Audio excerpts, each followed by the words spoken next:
I think another challenge too that some of those people run into with hiring people is the idea that they could do it better in themselves. Like I don't want somebody else to do it Mm. because I feel more comfortable doing it. I don't think it'll get done right if I pass it off. Any thoughts on that? Yeah, you know what? It's a trap that many business owners need to deal with, and it was something that I also had to struggle. I was struggling with at the beginning, even if it's true.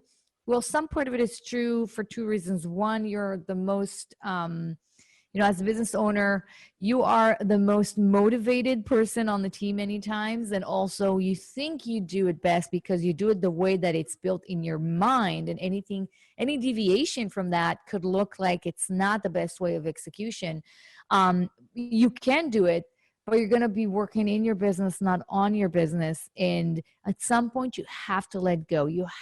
For me, the moment that I let go of that and I said, I'm okay with things being done 90% and not 100% the way that I envision them. They still have to be good. I mean, it doesn't mean that, it's not going to be quality, but it's not exactly how I want it. Then this is where my business actually took off. I mean, you just got to let people in your team, you got to give them the autonomy to do that. You have to free up your time if you want to do. It's I read Robert Kiyosaki's obviously Rich Dad Poor Dad book, and then the four quadrants. And actually, I like the four quadrants more because the book makes a distinction between the four quadrants, basically four types of occupations or states where people are. So the first one is a W-2, that's an employee.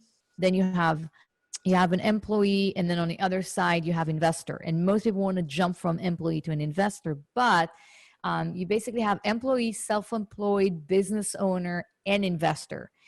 And usually you go from employee to business owner, or from employee to self-employed and then to investor, because the self-employment or the business ownership will generate enough cash so you can start investing. However, one of the things that resonated with me when I read the book is that the author makes this distinction between business owner and self-employed, and he said that basically many people are getting confused between the two. They think that if they're consultants or they're doing everything in the business, that they own a business. But if you go on vacation for 6 months and the business dies, then you don't own a business, you are self-employed. And it's very, very different, and you can scale when you understand the difference and when you move to the business owner bucket. So it's the same thing is applied here. Yeah, of course it will be perfect the way you want it, but you're always going to stay self-employed.